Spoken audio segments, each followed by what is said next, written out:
Okay, so I'm going to be making peanut soup today. So in here I've got an assortment of fish, but you can use meat as well if you choose to, or chicken. I've blended the white liquid you see there is basically I've blended some ginger, the actual fresh ginger. I've peeled up the skin, chopped it up, I think probably like a quarter of the ginger just to get that flavor. I've also got some garlic in here and around 2 to 3 onions in here as well.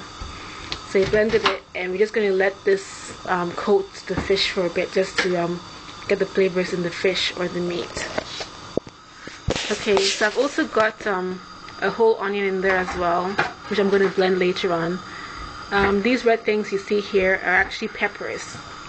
They're those, we call them over here Scotch bonnets, but any kind of chili pepper will do. Just add the chili pepper just to your taste. So you're going to let this stay in here for just some time so that the fish will cook and it will get the flavor. Now that the water is boiling, just add in some cabbages to it. If you like to. It doesn't matter whether you chop it finely or not. And I'm now also adding the fresh fish. The fish I had in before was actually already been cooked, but if you're going to add the fresh fish, then you need to put it in when the water is boiling. That way it actually cooks properly. Yeah, and also the fish doesn't actually start to flake also. If you put it in when the water wasn't boiling, the fish will also start flaking as well. So we're going to leave this in here for maybe 20 to 30 minutes to ensure that the spices and the flavorings actually soak in well and the fish gets flavored very well. So I'm just going to cover this up. And feel free to add your seasoning as well, like a stock cube, and stir it occasionally so that the bottom of the pan doesn't burn. Alright, so I'm just checking up on the soup. It's been roughly 20-25 minutes. As you can see, the fish is actually cooked properly. The water has reduced a little bit. So now it's time. I've taken out the whole onion that was in here, and what I've done with that is I have put that in the blender with 1 tin of plum tomatoes, and I've blended it. I'm now going to add that mixture and pour it into the soup. So I'm just pouring that into the soup. I mean, the amount of tomatoes that you use, it's just to your discretion. I've used a tin of 400 grams tomatoes, but you can use 2 tins if you want it to have more of a tomato flavor, but that's up to you. Okay, so after you've added the tomatoes, it's now time to add the peanut butter. The peanut butter that I've got in the house is actually a crunchy one. So because it's crunchy, I will have to blend it just to smoothen it out. So I've added 2.5 tablespoons of peanut butter and added some water to it. So that's in there. I'm just going to blend it.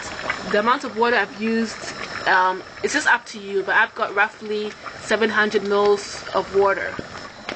So that's the pureed peanut butter that's mixed with the water.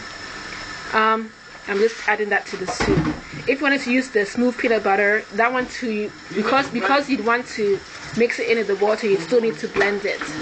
But like I said, I only used the crunchy one because that's what I had in the house. So then you just now have to stir this around. Then you just add a little bit more water, and probably another 700 mils more of water.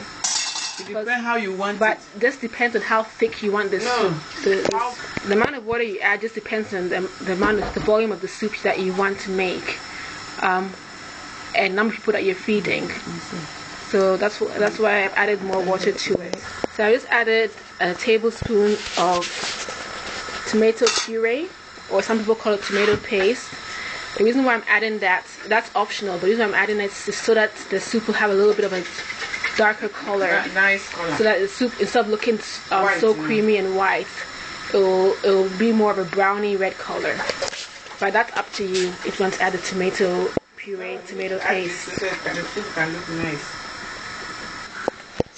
once this soup starts to boil, I'm going to add some okra, okra to it, and also some, we call it garden eggs, but I think it's better known as eggplants. So you're going to add that to it as well. If the eggplants, if you're using the big ones, you just need to chop it up into smaller pieces. But if you're using the ones that we tend to find in Africa, those are the smaller ones. Just cut that one into half. But I'm only going to add that once the soup starts to boil. Okay, so this is what we call, this is the African type of eggplants or aubergines. So I'm just cutting it in half. I'm going to wash it. So I've just washed it. The okra, also the okra, you need to get the top off the okra. This is the okra. I've just removed that top part off it. These ones are actually frozen, but you can get the fresh ones too. Yeah, so I'm just adding that to the soup now because it's boiled. The liquid has boiled, so I'm just adding that. If I were to put it in earlier, then it would just be too soft. It's best to put it in at the stage where the soup is actually boiled. If it didn't boil, it would to me very blank. Okay, so if you hadn't boiled, when you put the actual eggplant, aubergine, garden egg, whatever you want to call it, into it, the color will change and become like a brown color. What I forgot to mention is the actual chili pepper that I had in the Scotch bonnets. You actually will blend that at the same time when you were blending the tomatoes and that whole onion. So that's the whole soup will have the flavor in it. Okay, so it's been roughly 20 minutes, half an hour later. The soup has darkened in color, and so it's basically ready. I think in total it took probably an hour and a half to completely make this stew, but peanut soup is delicious. So you can serve this and eat it with rice. You can have it with couscous. You can also have it with what we call fufu, which is made with corn, with potato starch, and even with rice balls. It's really delicious. So enjoy.